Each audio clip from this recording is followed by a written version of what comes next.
విధ్వంసం విధ్వంసం విధ్వంసం. ఏమైందండి విధ్వంసం? 9 నెలల్లో రాష్ట్ర సంపద 0.53% పడిపోయింది కదా, అది విధ్వంసం. పెరగాల్సిన సంపద పెరగకపోగా కిందకి పోతా ఉంది. 9 నెలల్లో 8 నెలలు జిఎస్టీ వసూలు వెనక్కిపోతా ఉంది. అది విధ్వంసం అంటే. మెడికల్ కాలేజీలు మీకు కావాల్సిన వాళ్ళకి కట్టబెడతా ఉన్నారు కదా, అది విధ్వంసం. పోర్టులు కట్టబెడతా ఉన్నారు కదా, అది విధ్వంసం. మూలధన వ్యయం అంటే ఏందో తెలియదు, ఎస్ఓటీలు అంటే ఏందో తెలియదు, పర్ క్యాపిటా ఇన్కమ్ అంటే ఏందో తెలియదు. తెలుగుదేశం పార్టీ నుంచి వచ్చాడు కూర్చొని విధ్వంసం అయిపోయింది, విధ్వంసం అయిపోయింది.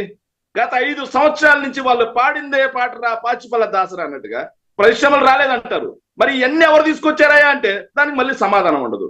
6 లక్షల కోట్ల రూపాయలు పెట్టుబడులు వచ్చాయంట. సిగ్గు కొంచెమని ఉండాలి సార్, సిగ్గు ఉండాలి.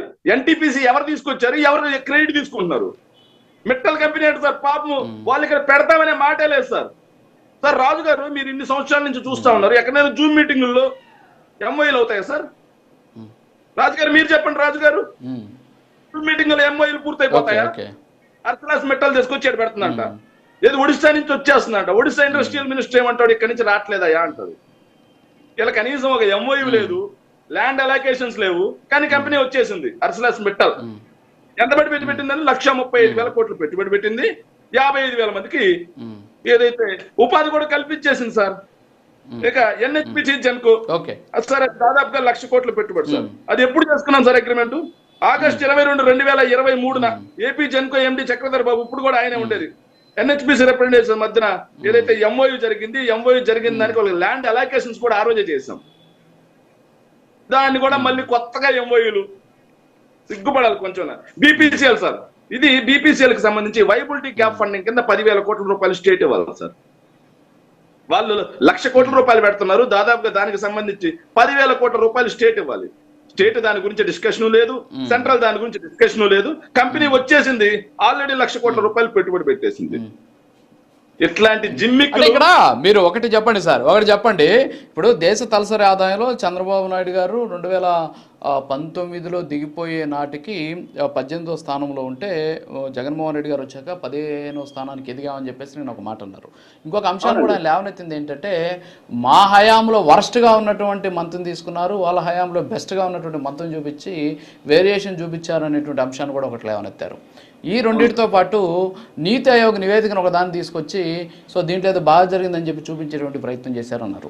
ఏంటి అసలు దాంట్లో ఉన్నటువంటి ఆ మతలబ్ ఏమంటారు సెక్రటరీ గారు? సార్ ఒక విషయం చెప్తా అండి. చంద్రబాబు నాయుడు గారు 5 ఏళ్ల పాలనలో కోవిడ్ లేదు, మా 5 ఏళ్ల పాలనలో 2.5 సంవత్సరం కోవిడ్ ఉన్నది. కోవిడ్ ఉన్నప్పుడు మన రాష్ట్రమే కాకుండా దేశమే కాకుండా ప్రపంచ ఆర్థిక వ్యవస్థలు అతలాకుతలమైన మాట వాస్తవం. ఆఖరికి ఒక నిత్యావసర సరుకులు ఏదైతే చిన్న స్థాయి వ్యక్తి దగ్గర నుంచి పెద్ద స్థాయి ఉద్యోగస్తుల వరకు, పెద్ద స్థాయి వ్యాపారస్తుల వరకు అందరూ ఆర్థికంగా కుదేలైపోయిన మాట వాస్తవం. ఆర్థికంగా కుదేలైపోయింది సార్. ఇంకో విషయం, వీళ్ళు NHCS తీసుకొచ్చారు కదా సార్, ఏదైతే నీతి ఆయోగ్ కు సంబంధించి హెల్త్ ఇండెక్స్ ఏదైతే తీసుకొచ్చారో అది సార్, దానికి సోర్స్ ఉంటుంది సార్. దానికి సోర్స్ ఏంటంటే CAG calculations 2023, CAG calculations 2023. CAG ఎప్పుడైనా ఏం చేస్తారు సార్, అంతకు ముందు ఏడాదికి సంబంధించినటువంటి ఫినాన్షియల్ ఇయర్ కి సంబంధించిన లెక్కల్ని తర్వాత ఏడాది అది పూర్తి చేస్తారు కాదంటారా? మరి 2021, 22కు సంబంధించిన లెక్కల్ని 23లో పూర్తి చేస్తుంది కాగ్. ఆడిట్ చేసేది 23లో కాగ్ ఆడిట్ చేస్తుంది. ఆ లెక్కల్ని పట్టుకొని 22 నీతి ఆయోగ్ కూడా ఇచ్చారంట. దాన్ని పట్టుకొని వీళ్ళు చెప్పే లెక్క ఏంటంటే సార్, 21, 22లో కోవిడ్ ఉందా లేదా మీరు చెప్పండి సార్. 21, 22లో కోవిడ్ ఉందా లేదా? మూలధనం ఏమంటారండి? చంద్రబాబు నాయుడు గారు 5 ఏళ్ల పాలనలో 13,860 కోట్ల రూపాయలు మూలధనం ఖర్చు పెడితే, మేము 5 ఏళ్ల కాలంలో 2.5 సంవత్సరం కరోనా పోయినా యావరేజ్ మీద 15,362 కోట్ల రూపాయలు మేము 15,632 కోట్లు ఖర్చు పెట్టాం. ఎన్ని బడ్జెట్ ఫిగర్స్ కదా మీరు ఇస్తున్నారు కదా, బడ్జెట్ మీరు మొన్న ఇచ్చిన బడ్జెట్ లో కూడా ఉన్నాయి కదా. ఇక ఆయన చెప్పిన ప్రకారం సోషల్ సర్వీస్ అంటే సార్, నాకు భలే కామెడీ వచ్చింది సార్. ఒక్క సంవత్సరాన్ని పట్టుకొని సోషల్ సర్వీస్ కి సంబంధించి చెప్తా ఉన్నాను సార్. సోషల్ సర్వీస్ లో ఆయన 2,000 కోట్ల రూపాయలు ఏడాదికి సరాసరిని ఖర్చు పెడితే, మేము 5,000 కోట్ల రూపాయలు సరాసరిని ఖర్చు పెట్టాం. మరి ఇవన్నీ లెక్కలు అడిగితే లెక్కలు చెప్పారు సార్. విధ్వంసం అయిపోయింది. ఇంకోటి మా వివేక్ బాబు భలే నచ్చాడు సార్. నాకు వివేక్ బాబు బాగా ఇష్టం సార్.